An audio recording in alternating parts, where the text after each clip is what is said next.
Welcome dear students. Last episode में last video में हमने डिस्कस किया था रैशनल नंबर के फर्स्ट एक्सरसाइज को। आज हम बात करेंगे रैशनल नंबर के सेकंड एक्सरसाइज की। रैशनल नंबर का जो सेकंड एक्सरसाइज है एनसीईआरटी के अकॉर्डिंग एक्सरसाइज 1.2, उसका जो फर्स्ट क्वेश्चन है, ये फर्स्ट क्वेश्चन है इसका, represent these numbers on number line. ये दो नंबर्स उसने दिए हैं 7/4 और -5/6। ये दोनों नंबर्स को नंबर लाइन में रिप्रेजेंट करना है। नंबर लाइन के बारे में आपने पिछली क्लास में पढ़ा हुआ है, ये आपके लिए कोई नई चीज़ नहीं है। फिर भी थोड़ा सा इंट्रोडक्शन देते हुए मैं इस क्वेश्चन को आपके लिए सॉल्व करने की कोशिश कर रहा हूँ। देखिए इस क्वेश्चन को कैसे सॉल्व करना है हमको।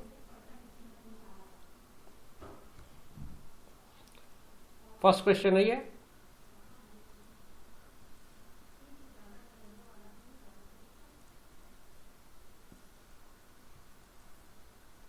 फर्स्ट क्वेश्चन है नंबर लाइन बनाना है। सबसे पहले आपको नंबर लाइन बनाने की जो बेसिक चीज़ें हैं वो पहले आपको पता होनी चाहिए कि बोथ साइड्स आपको एरो लगाने हैं, ये ध्यान रखें। बोथ साइड्स अगर एरो मार्क नहीं रहेंगे तो फिर ये नंबर लाइन की जगह लाइन सेगमेंट हो जाएगा। तो पहली चीज़ तो आप ये तय कर लें कि आपने नंबर लाइन जब भी बनाया तो उसके दोनों तरफ आपको एरो लगाने हैं। उसके बाद एरो मार्क लगा लेने के बाद आप इसमें जीरो डिसाइड करेंगे, क्योंकि जीरो के बाद ही आप कोई मार्किंग कर पाएंगे। बिना जीरो को मेंशन किए कोई मार्किंग नंबर लाइन में नहीं हो सकती। जैसे मैंने यहाँ पर जीरो मार्क किया है, तो अब इसके बाद इसका जो राइट हैंड साइड है ये पॉजिटिव नंबर्स के लिए हो गया, ये पॉजिटिव नंबर्स बताएगा, और इस तरफ ये राइट हैंड साइड में हो गया, और लेफ्ट हैंड साइड में जो मार्किंग होगी वो निगेटिव नंबर्स की होगी। तो ये कुछ बेसिक चीज़ें हैं जो आपको याद रखनी है, और इसके बाद आप अपने क्वेश्चन को स्टार्ट करेंगे। आपके क्वेश्चन में आपको 7/4 को रिप्रेजेंट करना है। तो we make 7 markings of distance 1/4 each on the right of 0 and straight from 0 the 7th marking represent 7/4। ठीक है, तो आप यहां से 1/4 के इक्वल डिस्टेंस पे मार्किंग करते चले। ये आपका 1/4 हो गया। आपके पास स्केल होता है रूलर, उसके बेसिस पे आप इक्वल डिस्टेंस पे मार्किंग करिएगा। सेम सेकंड हो जाएगा आपका 2/4, फिर थर्ड जो होगा वो 3/4, फिर जो होगा वो 4/4। 4/4 ही एक्चुअल में आपका 1 हो जाएगा। ये आपका 1 हुआ नंबर लाइन का, लेकिन ये हमारी रिक्वायरमेंट अभी नहीं है, इसलिए इसको हमको मार्क करने की जरूरत नहीं है उतनी। 4/4 के बाद फिर नेक्स्ट डिस्टेंस जो आएगा वो 5/4 होगा, और फिर उसके बाद जो आएगा वो 6/4 होगा, उसके बाद जो आएगा वो 7/4 होगा, फिर उसके बाद नेक्स्ट जो आएगा 8/4। 8/4 तक मैं इसलिए कह रहा हूं क्योंकि नेक्स्ट होल नंबर आएगा आपका 8/4 मतलब 2। तो आप यहां तक रिप्रेजेंट कर दें, और उसके बाद आपका जो आंसर है वो ये है 7/4। ये आपके क्वेश्चन का आंसर है, ये आपका 7/4 का रिप्रेजेंटेशन है। तो इस तरह से आप फर्स्ट क्वेश्चन को सॉल्व करेंगे। तो आपको ये सारे स्टेप्स ध्यान रखने हैं फर्स्ट क्वेश्चन का फर्स्ट सब क्वेश्चन। अब सेकंड क्वेश्चन की बात करें इसी का। सेकंड क्वेश्चन मैं इसलिए साथ में इसके सॉल्व कर रहा हूं, अदरवाइज मैं इसको होमवर्क छोड़ सकता था। सेकंड क्वेश्चन जो है वो निगेटिव नंबर के रिप्रेजेंटेशन को पूछ रहा है। तो आप क्या करें, नंबर लाइन तो उसी तरह बनाए जैसे आपने पहले बनाया है, और यहां पर आपको निगेटिव नंबर को रिप्रेजेंट करना है। तो हम जीरो को यहाँ पे अज्यूम कर लेते हैं, यहाँ पे जीरो आ गया, और उसके बाद आपको जो रिप्रेजेंट करना है वो नंबर था -5/6। आप क्वेश्चन देख सकते हैं, आपके क्वेश्चन में 5/6 को -5/6 को रिप्रेजेंट करना था। ये आपका क्वेश्चन है -5/6। तो -5/6 को रिप्रेजेंट करना है आपको। -5/6 रिप्रेजेंट करने के लिए हम आते हैं क्वेश्चन में। तो यहां से स्टार्ट करिए। तो सबसे पहला जो मार्किंग होगा वो -1/6 होगा, देन -2/6, देन -3/6, देन -4/6, देन -5/6। यही आपका आंसर है। लास्ट आ रहा है इसके बाद -6/6। मैं हमेशा एक होल नंबर तक के जाने के प्रयास करूंगा। तो -6/6 मतलब ये -1 हो जाएगा, और ये जो आपका -5/6 है ये आपके क्वेश्चन का आंसर है। तो ये 5/6 को मार्क कर दीजिए, और यहाँ पर एरो लगा के बता दीजिए कि यही आपके क्वेश्चन का आंसर है। तो दो तीन चीज़ें ध्यान रखें नंबर लाइन जब भी बनाए। एक तो स्ट्रेट नंबर लाइन बने, दोनों तरफ एरो लगे, और 0 को प्रॉपरली रिप्रेजेंट करें, राइट साइड में पॉजिटिव नंबर्स को दिखाएं, लेफ्ट साइड में निगेटिव नंबर्स को दिखाएं। Okay dear students, next question जो है वो सिमिलर वन है। इसमें आपको कोई नया चीज नहीं करना है, नंबर लाइन का रिप्रेजेंटेशन है। आपके पास कुछ नंबर्स दिए हुए हैं, represent -2/11, -5/11, -9/11, all numbers are negative. ये सारे के सारे नंबर्स नेगेटिव हैं, इसको नंबर लाइन में रिप्रेजेंट करना है। ये मैं आपके होमवर्क के लिए छोड़ रहा हूँ, इसको आप होमवर्क करेंगे। और उसके बाद जो थर्ड क्वेश्चन है उस पर हम काम करते हैं। थर्ड क्वेश्चन ये कहता है right 5 rational numbers which are smaller than 2। Smaller than 2 मतलब 2 से छोटे आपको 5 रैशनल नंबर्स लिखने हैं। तो अगर 2 को मैं रैशनल नंबर के फॉर्म में यानी कि p/q के फॉर्म में लिखूं तो मैं उसको लिख सकता हूं 2/1। फिर इसके पहले आने वाले, स्मॉलर मतलब इसके पहले आने वाले, इसके पहले आ सकता है 1/1, 0/1 यानी कि 0। फिर उसके बाद -1 आ सकता है, फिर -1/2 आ सकता है, फिर -1/3 आ सकता है। इस तरह से आप चाहें तो जितने चाहे नंबर्स इसमें पुट कर सकते हैं। तो 5 नंबर उसने पूछा है, तो 2 से छोटा बोला है, इसलिए ये इंक्लूड नहीं होगा। विच आर स्मॉलर देन 2, तो ये इंक्लूड नहीं होगा आपके आंसर में। यहां से आपका आंसर स्टार्ट होगा 1 2 3 4 5। इस तरह से आप चाहें तो आगे लिख सकते हैं। 1, 1/2, 0, 1/2 भी आ सकता था। 1 के बाद हमने 1/2 नहीं लिया है, यहाँ पर 1/2 भी आ सकता था एक आंसर। तो इस तरह से आप जितने चाहे नंबर्स इसके नीचे लिख सकते हैं। ठीक है, नेक्स्ट क्वेश्चन देखते हैं, फोर्थ वन। फोर्थ क्वेश्चन बहुत इंपॉर्टेंट क्वेश्चन है। इंपॉर्टेंट इसलिए है क्योंकि ये क्वेश्चन आपको आगे नेक्स्ट 9th क्लास में भी यूजफुल रहेगा आपके लिए। तो आप इस क्वेश्चन को बहुत अच्छे से बनाइएगा। ये फोर्थ क्वेश्चन की बात कर रहा हूं मैं। ये फोर्थ क्वेश्चन मेरे हिसाब से आपके लिए बहुत इंपॉर्टेंट क्वेश्चन है। यहाँ पर आपको 10 रैशनल नंबर इंसर्ट करने हैं ये 2 नंबर के बीच में। आपके पास जो गिवन नंबर है -2/5 और 1/2 है, इनके बीच में आपको 10 नंबर्स इंसर्ट करने हैं, रैशनल नंबर्स। हम चाहें तो जितने चाहे नंबर इंसर्ट कर सकते हैं, कोई भी 2 नंबर के बीच में जितनी चाहे रैशनल नंबर इंसर्ट की जा सकती है। और इसके बहुत सारे मेथड्स हैं। अगर आपको 1 2 3 तक के नंबर इंसर्ट करने हो तो मैं आपको सजेस्ट करूंगा कि आप मीन वाला मेथड यूज करें। लेकिन अगर आपको ज़्यादा नंबर इंसर्ट करने हो तो ×10 एंड ×100 वाला मेथड भी यूज कर सकते हैं। तो आइए देखते हैं इस क्वेश्चन को हमको कैसे बनाना चाहिए। ठीक है, नंबर से -2/5 और 1/2।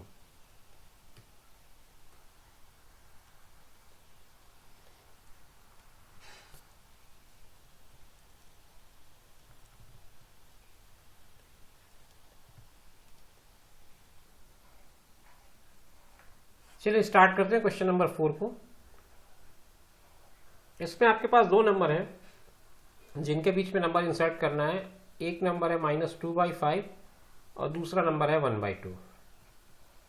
सबसे पहला काम इस तरह के क्वेश्चन में आपको डिनोमिनेटर को सेम करना होता है। तो आप क्या करें, -2/5 है, इसमें 5 में 2 का मल्टीप्लाई कर दें, और यहाँ 1/2 है, इसमें आप 5 का मल्टीप्लाई कर दें। तो इस तरह से ये नंबर जो होगा -4/10 हो जाएगा और ये हो जाएगा 5/10। अब इनके बीच में हमें 10 रैशनल नंबर इंसर्ट करने हैं।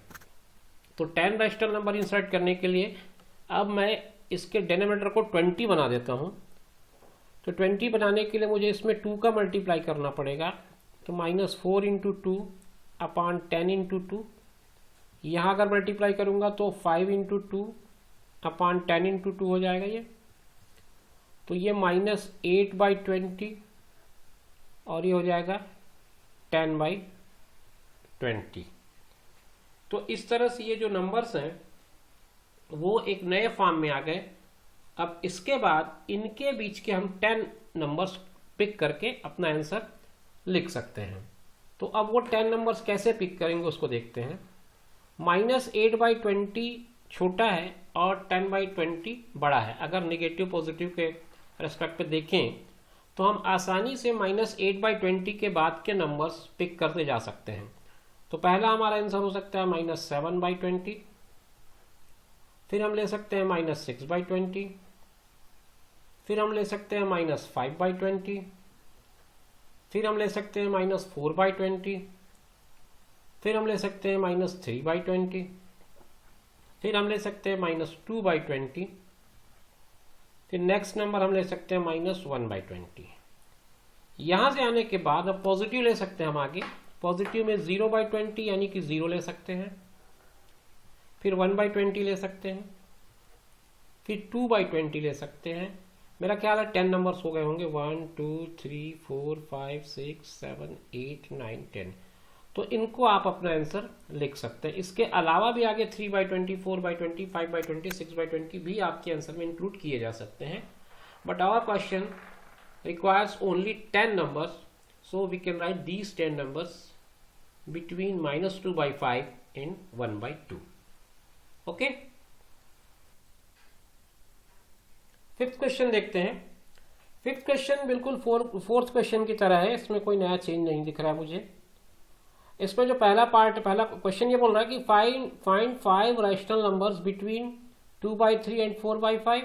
ये पहला पार्ट में है। दूसरे पार्ट में एक निगेटिव और एक पॉजिटिव नंबर दे दिया है। तीसरे पार्ट में फिर 1/4 और 1/2 है। तो यहाँ पर निगेटिव पॉजिटिव देख के आपको परेशान होने की जरूरत नहीं है, आप वही मेथड फॉलो करते रहिए जो आपने इस क्वेश्चन में किया, क्योंकि इसमें आपने एक निगेटिव और एक पॉजिटिव के बीच का ही काम किया है। तो अब मैं फिफ्थ क्वेश्चन में आपको फर्स्ट क्वेश्चन एक्सप्लेन कर रहा हूँ, और ये तो आपने फोर्थ क्वेश्चन में देख ही लिया है, और ये अभी आप देखेंगे। तो इस तरह से ये तो आपके लिए होमवर्क हो जाएंगे, और ये क्वेश्चन मैं आपको एक्सप्लेन करने जा रहा हूँ 2/3 और 4/5।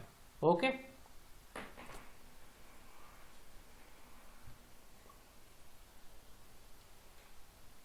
नंबर्स हैं आपके 2/3, ये है क्वेश्चन नंबर 5।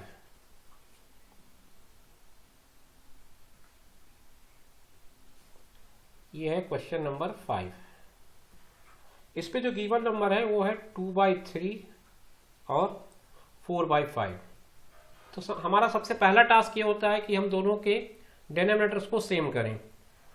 डिनोमिनेटर्स हैं अभी अपने पास 3 और 5, तो इनको हमको सेम करना है। या तो एलसीएम ले ले, अगर एलसीएम नहीं ले पा रहे हैं या प्राइम नंबर्स हैं तो आप इनको डायरेक्ट एक दूसरे से मल्टीप्लाई करके इक्वल कर सकते हैं।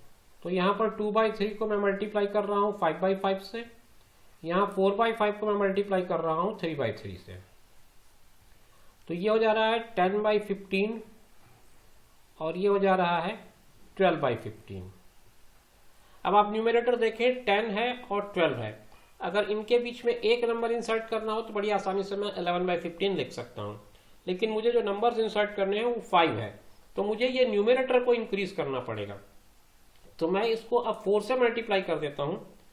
4 से मल्टीप्लाई करने पे ये क्या हो जाएगा, 10/15 इंटू 4/4, ये हो जाएगा 12/15 इंटू 4/4। तो ये 10 4 जा 40 और 15 4 जा 60, और ये हो जाएगा 48/60। अब ये 40 और 48 के बीच के जो नंबर्स हैं उनको आप ले करके अपना आंसर लिख सकते हैं। वो किस तरह से लिखेंगे उसको देखते जाइए। पहला नंबर आपका आ जाएगा 41/60, दूसरा आपका आ जाएगा 42/60, तीसरा आपका आएगा 43/60, चौथा आपका आएगा 44/60, पांचवा आपका 45/60। तो इस तरह से आप 5 नंबर पिक करके लिख सकते हैं, और इस मेथड को आप कहीं पर भी फॉलो कर सकते हैं। आपने भी 4 से मल्टीप्लाई किया क्योंकि 4 के मल्टीप्लिकेशन से आपको इनफ नंबर्स मिल जा रहे हैं। अगर आपको इनफ नंबर्स नहीं मिलते हैं तो आप 5 से मल्टीप्लाई कर सकते हैं, 6 से कर सकते हैं, 10 से कर सकते हैं, 100 से कर सकते हैं। तो इस तरह से इस मेथड को आप कहीं पर भी किसी भी क्वेश्चन के लिए अप्लाई कर सकते हैं। अब आते हैं क्वेश्चन नंबर 6 में। क्वेश्चन नंबर 6 में कोई सॉल्यूशन पार्ट नहीं है, बस आपको केवल right 5 rational numbers greater than -2, -2 से बड़े 5 रैशनल नंबर्स लिखने हैं। तो सबसे पहले हम ले सकते हैं -3/2, फिर उसके बाद हम ले सकते हैं -1, फिर उसके बाद हम ले सकते हैं -1/2, आपको रेशनल नंबर लेने हैं और वो -2 से बड़े होने चाहिए। फिर उसके बाद आप 0/1 यानी कि 0 भी ले सकते हैं, और फिर उसके बाद आप 1/2 भी ले सकते हैं, आगे 1/3 ले सकते हैं। तो इस तरह से बहुत सारे नंबर्स ले सकते हैं। आपको केवल 5 नंबर लेने बोला था, तो आपको इस तरह से ये 5 नंबर अपने आंसर में लिखने हैं। अब उसके बाद हम लास्ट क्वेश्चन जो 7th है, ये मैं फिर से आपको होमवर्क के लिए सजेस्ट कर रहा हूँ, क्योंकि आपको 10 रैशनल नंबर्स इंसर्ट करने हैं 3/5 और 3/4 के बीच में। आप इनका डिनोमिनेटर सेम कर लेंगे और उसी तरह से फॉलो करेंगे जैसे आपने प्रीवियस क्वेश्चंस में क्वेश्चन नंबर 5 और क्वेश्चन नंबर 4 में किया हुआ है। तो ये क्वेश्चन आप अपने होमवर्क के लिए ट्राई करिए। अगर आपको कोई दिक्कत आती है तो आप कमेंट बॉक्स में बताइएगा, हम आपको इसका सोल्यूशन भी अवेलेबल करा देंगे। ओके, तो ये था हमारा रैशनल नंबर पे एक्सरसाइज 1 और एक्सरसाइज 1.1 और 1.2 का सोल्यूशन। डियर स्टूडेंट्स, आप इस तरह से अपनी प्रैक्टिस बनाए रखिए। एक चैप्टर हमने विद सोल्यूशन कंप्लीट कर लिया है। आगे आने वाले वीडियोस में हम दूसरे चैप्टर्स को कवर करने की कोशिश करेंगे और देखेंगे कि कुछ और चैप्टर्स इसी तरह से एक्सरसाइज वाइज सॉल्यूशन के साथ आपके लिए लेकर आ सकें। मिलते हैं नेक्स्ट वीडियो में, तब तक के लिए टेक केयर, बाय बाय।